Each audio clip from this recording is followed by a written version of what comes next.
Bonsoir à tous, je suis ravie de vous retrouver pour vos éditions du week-end. Voici les titres de l'actualité majoritairement sportive de ce vendredi 12 septembre. Nous débuterons ce journal par la réception organisée hier soir au musée océanographique. Les athlètes ayant porté haut les couleurs de Monaco au dernier jeu des petits États d'Europe en Andorre ont été mis à l'honneur par le prince Albert II. Vous les entendrez. Alors que Monaco affronte Chypre ce week-end en Coupe Davis, nous rejoindrons nos envoyés spéciaux à Nicosie pour faire le point sur le tirage au sort qui a eu lieu aujourd'hui avant de recevoir la présidente de la Fédération monégasque de tennis, Mélanie Antoinette de Massy. Et puis nous prendrons la direction du port où la Monaco Classic Week voit défiler depuis hier de nombreux passionnés de yachting.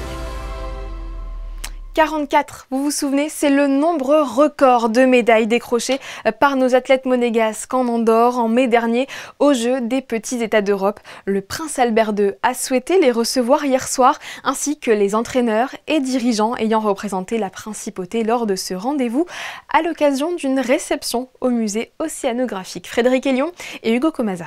L'édition 2025 des Jeux des petits États d'Europe en Andorre restera dans les mémoires. 44 médailles, dont 16 en or. C'est un record pour des Jeux à l'extérieur, hors Monaco. Afin de célébrer ces belles performances individuelles et collectives, une réception était organisée jeudi soir au musée océanographique en présence du prince Albert II, du ministre d'État Christophe Mirman et de nombreuses personnalités de la principauté. L'occasion d'honorer les athlètes, entraîneurs et dirigeants qui ont porté haut les couleurs monégasques. Les résultats ont été là en Andorre il y a 3 mois. Le prince nous a lancé l'échéance de Monaco qui est très importante. Donc je trouve que c'est une très belle manière de nous remobiliser pour 2 ans, sachant que beaucoup d'entre nous ont aussi un travail à côté. Donc ça fait plaisir et c'est encourageant et ça nous force à tenir 2 ans de plus. C'est beaucoup d'honneur, on est très fiers d'être ici, d'être une belle reconnaissance pour les sportifs, le sport en général et de véhiculer tous ensemble encore ces belles valeurs qui nous unissent, c'est formidable. Et puis on avait vécu un moment incroyable à ces Jeux des petits États en remportant une médaille et ça nous fait revivre en fait une seconde fois ce moment, donc vraiment beaucoup de bonheur aujourd'hui. Je pense que c'est sympa, ça permet de regarder l'émulation, le regroupement de tout le monde et puis tout le monde rediscute, tiens t'en es où, qu'est-ce que tu fais, est-ce que tu as avancé, tu as des projets pour l'année prochaine, comment tu vois les Jeux dans 2 ans. Donc c'est une très belle idée, puis en plus le site il est magnifique. C'est un honneur de venir ici et de tous se rassembler, toutes les disciplines confondues. Et on est très fiers de ce qu'on a pu accomplir en Andorre et on espère réitérer l'expérience à Monaco. Après avoir battu des records en Andorre, la délégation monégasque tentera de faire encore mieux à domicile cette fois-ci, puisque les prochains Jeux des petits États d'Europe se dérouleront à Monaco du 3 au 8 mai 2027. En tennis, Monaco affronte Chypre ce week-end en Coupe Davis à Nicosie pour une place en play-off d'accession au groupe 1. Des rencontres qui seront à suivre en direct sur Monaco Info à partir de demain 16h. Le tirage au sort a eu lieu aujourd'hui. On retrouve sur place Christophe Pacaud et Laurent Orsini. Oui, effectivement, avec Laurent Orsini, à quelques heures maintenant de ce tour de Coupe Davis. Laurent, une constatation très simple, déjà il va faire très très chaud pour nos monégasques ici à Chypre. Oui, il va faire très chaud. En plus, on joue sur un court sur dur, comme vous pouvez le voir derrière nous, avec la chaleur qui va remonter. Donc ça, c'est vraiment un élément à prendre en compte. Mais les matchs sont programmés en fin de journée, donc ce sera un petit peu plus simple pour les joueurs.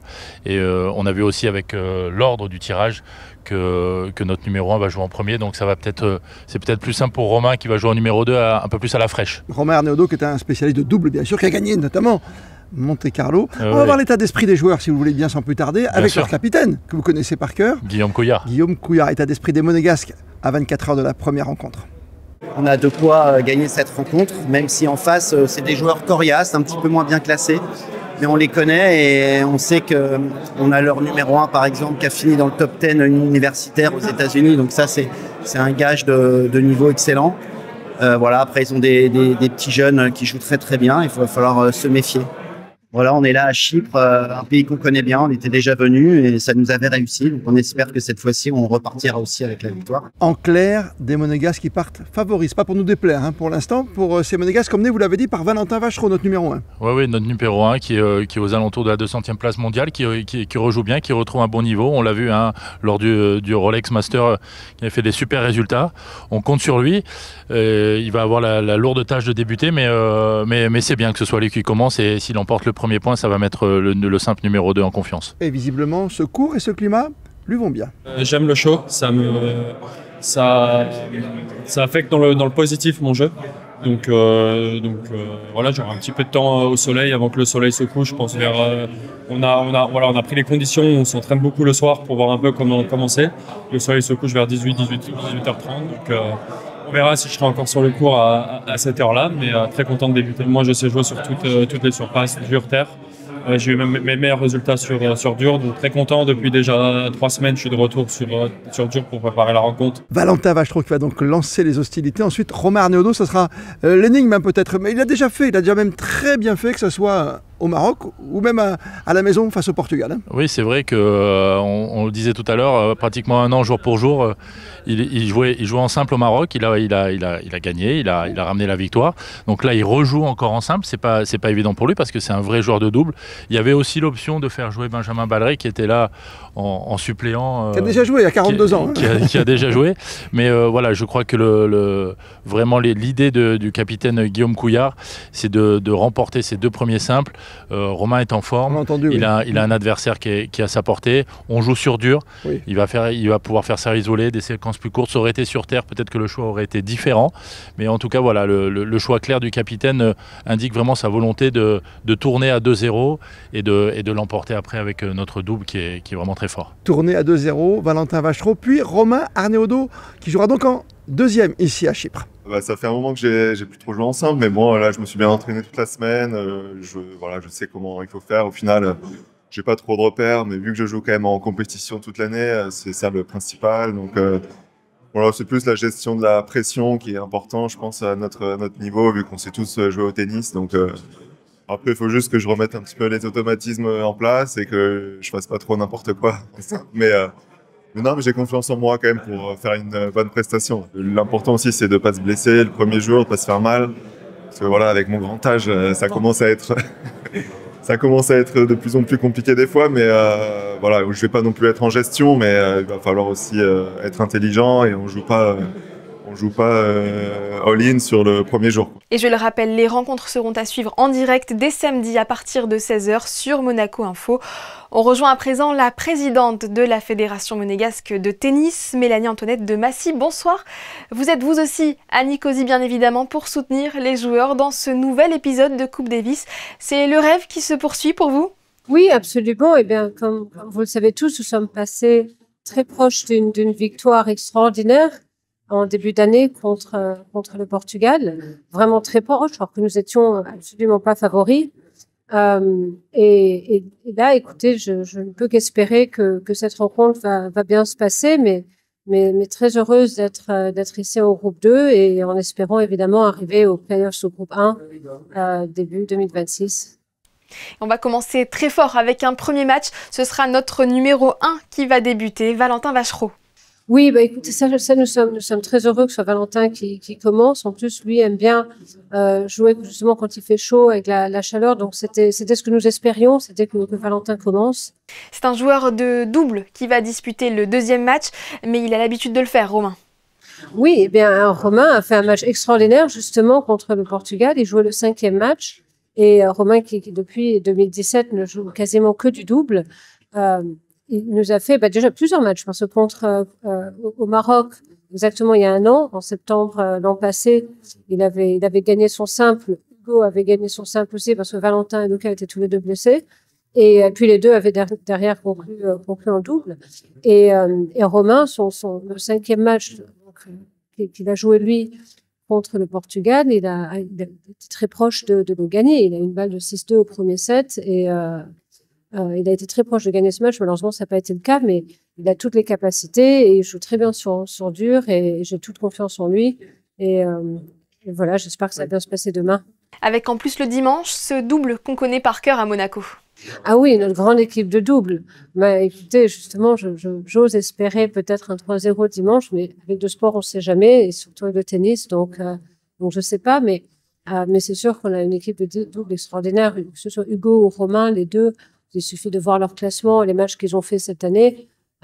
Hugo, qui était quand même en huitième de finale de l'US Open, mais il était en demi-finale à Roland-Garros. Donc, c'est assez extraordinaire. Et Romain qui gagne notre tournoi juste avant. Donc, on a vraiment une super équipe de double. Et entre tous, vraiment, j'ai toute confiance. On a parlé de la chaleur, des conditions particulières. On va commencer le jour, finir la nuit. Et l'ambiance peut surchauffer aussi. Oui, alors le public, les fans chypriotes peuvent être assez excités, on va dire. Donc ça, j'attends de voir. Mais non, ils sont tous, franchement, on a eu un très bel accueil. Ils sont tous très gentils, très fair-play. Ça a été un bonheur d'être ici ces derniers jours. Et évidemment, une tension pendant le match, ça j'imagine qu'il y en aura aussi un peu dans les tribunes. Mais je pense que ça sera quand même tout avec beaucoup de gentillesse et de fair-play. Et je pense que à ce niveau-là, tout va bien se passer. Seule la victoire sera belle. Seule la victoire sera belle, en effet. Merci Mélanie-Antoinette de Massy. Merci beaucoup. Sport toujours en football. Après la trêve internationale, Monaco s'apprête à retrouver le championnat de France demain et se déplacera sur la pelouse d'Auxerre à l'occasion de la 4e journée de Ligue 1. Je vous propose d'écouter l'entraîneur à 18h sur les enjeux de ce match de reprise, juste avant les impressions de la nouvelle recrue belge Stanis Idumbo. Auxerre, it's an interesting team. When you saw them against Nice away with a send-off, really strong, fast transitions, also to cross a lot with Bakayoko and Casimir from Le Havre, and that was one of the fastest players, so we have to be careful about their speed.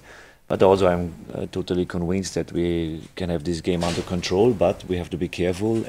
For every opponent we have to be careful, and Auxerre is a good opponent on Saturday night. L'intégration s'est très bien passée et je continue de m'intégrer d'ailleurs parce que j'ai pas encore pu rencontrer tout le monde, mais avec les personnes qui étaient là durant la trêve internationale, ça s'est très bien passé. En plus, tout le monde parle français, alors ça a été une plus grande facilité pour moi. J'espère que je vais pouvoir apporter du plaisir aux fans. Je me sens comme un joueur assez rapide, qui joue beaucoup avec sa vitesse et qui essaye de toujours apporter du danger, qui essaye de toujours apporter cette différence sur le terrain. Je me décrirais comme un joueur comme ça. Le port s'est transformé en véritable musée à ciel ouvert. Hier, le souverain a visité la 17e édition de la Monaco Classic Week qui s'est ouverte mercredi. Événement organisé par le Yacht Club de Monaco, il célèbre le patrimoine maritime avec l'exposition d'une flotte de plus de 150 navires d'époque. Voiliers, motor-yachts, canots à moteur, un siècle d'histoire réunie sur un même plan d'eau pour le plus grand bonheur des passionnés. Et au-delà de la présentation des bateaux, la Monaco Classic Week propose aussi des régates, des expositions, comme vous avez pu le voir sur ces images, et des concours, dont le traditionnel concours des chefs. 10 habitués à travailler en mer se sont surpassés pour surprendre un jury exigeant présidé par Tom Meyer, meilleur ouvrier de France et chef exécutif de la Chèvre d'Or à Aise. Ce reportage d'Alban Jean-Jambre et Massimo Piantoni risque de vous ouvrir l'appétit. À l'intérieur de ces paniers, des ingrédients que ces 10 chefs vont devoir utiliser pour réaliser plats et desserts à bord de leur cuisine flottante. Pour l'heure, l'esprit des chefs bouillonne d'idées pour trouver la meilleure recette mêlant sardines et figues. I'm just cleaning my fish and butterflying my sardines and pinboning and scaling whilst I have a little think. But stalling for time, I think it's just get the brain going. But for now, I don't know. There are so many options. There's so many very nice ingredients in the panier. Il y a quelque chose, je pense, de très sympa à faire. Après, on est limité en épices. C'est vrai que moi, j'aime beaucoup cuisiner avec les épices. Donc, je vais jouer avec les herbes et l'ail. C'est vraiment d'abord le goût et après, c'est pour ça que j'ai besoin d'un temps de réflexion, c'est de travailler sur la décoration, comment on va présenter, puisque je crois que c'est un point important pour le concours.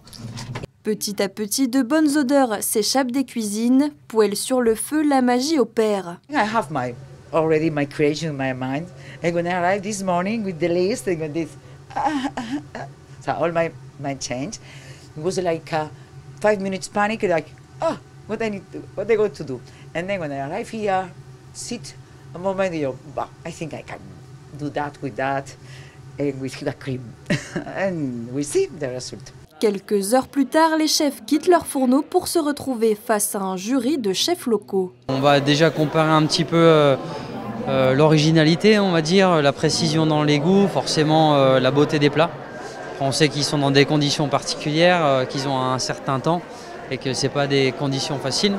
Mais l'idée, c'est toujours le goût qui va primer et puis tu vois, je dirais l'originalité de la recette, la générosité, la gourmandise. C'est aussi intéressant pour nous de confronter nos univers et d'échanger parce que le yachting, c'est un monde que je ne connais pas du tout. Donc c'est intéressant aussi pour moi. Et place à la dégustation, la Monaco Classic Week sait mettre le patrimoine maritime en valeur. Un patrimoine qui passe par les équipages, y compris ceux qui régalent les matelots. Autre concours en marge de l'événement, le concours Belle Classe. Pendant ces 3 jours, un jury inspecte méticuleusement chaque bateau. Qualité des matériaux, entretien, tout y passe. Alban Gingembre et Alexandra Marangoni ont assisté à l'une de ces inspections. Regardez. Tous les bateaux qui habillent la marina pendant la Monaco Classic Week passent par le jugement du concours de la Belle Classe. Un prix qui encourage la tradition des voiliers d'époque. Le but, récompenser l'état de conservation et les travaux réalisés sur les bateaux. Pour ce faire, le jury rencontre chaque capitaine pour faire un point sur l'histoire technique et humaine du bateau. Simon, merci de nous avoir accueillis à bord de Puritan. Merci à vous et bienvenue à bord. Merci. Ces bateaux ont premièrement la particularité d'avoir survécu, on en a perdu tellement, et ici on a la grande chance d'avoir des bateaux qui ne sont pas seulement anciens, mais qui étaient importants dès leur naissance. C'est le cas du Puritan. Conçu en 1930, le voilier était utilisé comme goélette de patrouille par la marine américaine pendant la Seconde Guerre mondiale. Puritan, c'est un vieux favori pour moi. C'est la première goélette sur laquelle j'ai régaté il y a maintenant plus de 30 ans. Donc j'ai beaucoup appris sur Puritan. Et Puritan, c'est un architecte américain, John Alden, qui est très très important. C'est un bateau qui est très authentique, qui n'a vraiment jamais été changé. Il a été entretenu le long de sa vie. Et il y a des moments où c'était un peu juste, mais on l'a toujours rattrapé. Et c'est un bateau qui continue dans son jus, qui est authentique, qui est magnifique. Et que le capitaine et le propriétaire actuel cherchent juste à continuer la tradition de ce bateau, à éduquer les équipages, à le manœuvrer comme on le faisait à l'époque. Reste encore au jury à visiter la totalité de la flotte pour pouvoir décerner son prix de la Belle Classe Restauration. Monaco, capitale du yachting. Bientôt, la principauté vivra au rythme du Monaco Yacht Show. Et bien, sachez qu'à cette période, du 19 septembre au 1er octobre, les bus seront gratuits. Le gouvernement princier souhaite que cette gratuité soit reconduite lors des grands événements afin de faciliter la vie des usagers lors des périodes où la circulation est particulièrement contrainte. Cette mesure sera également appliquée en 2026, notamment pour le Rolex Monte Carlo Masters, les Grands Prix ou encore le départ de la Vuelta. Rendez-vous immanquable pour les mélomanes, la 19e édition du Monte Carlo Jazz Festival se déroulera cette année du 20 au 29 novembre dans la salle Garnier. Parmi les grands noms présents sur scène, Ibrahim Malouf, Stanley Clarke, le groupe de luxe et bien d'autres. Je vous propose d'écouter le directeur artistique de la SBM concernant ces 10 soirées qui viennent d'être dévoilées. Alfonso Ciula est au micro de Fabien Bonilla. Encore une fois, hein, il n'y a pas de première partie, et c'est juste des doubles plateaux parce que quand on a un Stanley Clarke, ça fait tellement longtemps qu'on essayait de l'avoir, Rhoda Scott, j'en passe et des meilleurs, même Michel Jonas qui est avec un projet absolument extraordinaire avec Manu Katché qui va revisiter ces morceaux que tout le monde connaît par cœur. Je dirais que tous les moments, tous les instants, chaque soir a un instant de bonheur et de découverte parce qu'il y a des groupes effectivement que les gens ne connaissent peut-être pas forcément, comme Léa Maria Fares, cette chanteuse suisse qui est absolument divine, et puis bon, des grosses pointures, encore une fois, Jonas ou Gaby Hartmann, pour ne citer que. A noter qu'il y aura à chaque soirée un before et un after au Café de la Rotonde dans l'atrium du casino. De Munich à Monaco, ils ont dompté les sommets alpins pour une course qui dépasse le sport. Hier, les cyclistes du Monaco Glorious Glacier Ride ont achevé leur traversée des Alpes. Leur objectif, tirer la sonnette d'alarme sur la fonte accélérée des glaciers et mettre en lumière des solutions concrètes contre le changement climatique. Le récit de Devika Guérenfard sur les images de Sylvain Péroumal. Il n'était qu'une poignée, place Anne-Marie Campora, mais il portait un message planétaire. Les cyclistes de la Glorious Glacier Ride achevaient hier leur périple, 1600 km depuis l'Allemagne, franchissant les cols alpins et longeant les glaciers menacés par le réchauffement climatique. This is the Glorious Glacier Ride. We rode from Munich to Monaco in 14 days, so in total 1,600 kilometers and over 35,000 meters of elevation to basically visit the glaciers, especially in Switzerland, but also in France. So we, for instance, visited the Montarache Glacier and the Aletsch Glacier, and near Chamonix, the Glacier de Bosson. And we saw how fast they are retreating, especially the Rhône Glacier, at the start of the River Rhône. It's really devastating. If you look there, it's like a graveyard. L'initiative était portée par Cycling for Climate, une association néerlandaise qui pédale et milite pour l'écologie. And the goal of the whole ride is, of course, cycling is fun, but we like to create awareness on climate change. And the fact that these glaciers are disappearing is a very clear sign of global heating. And what we do is teach farmers how they can process their bio-waste in such a way that it becomes biochar, which is a sort of a charcoal. And by that, we capture the carbon and we put it back into the ground. So we basically get CO2 out of the atmosphere and put it back into the ground. À l'arrivée, ce sont plus de 23 000 € qui ont été récoltés par les cyclistes, une somme entièrement dédiée à éliminer le CO2 de l'atmosphère. Fatigués mais souriants, ils espèrent que leur message, lui, dépassera les 1600 km. Sur cette belle initiative, nous clôturons ce journal. À suivre la météo présentée par Chrisinda Petit-Homel. Mais juste avant, nous vous proposons de revivre en images ce moment de fierté et d'émotion aux côtés des athlètes monégasques ayant participé aux Jeux des petits États d'Europe. Ils étaient reçus par le prince Albert de hier. Excellente soirée sur Monaco Info et merci pour votre fidélité. À demain, 19 h.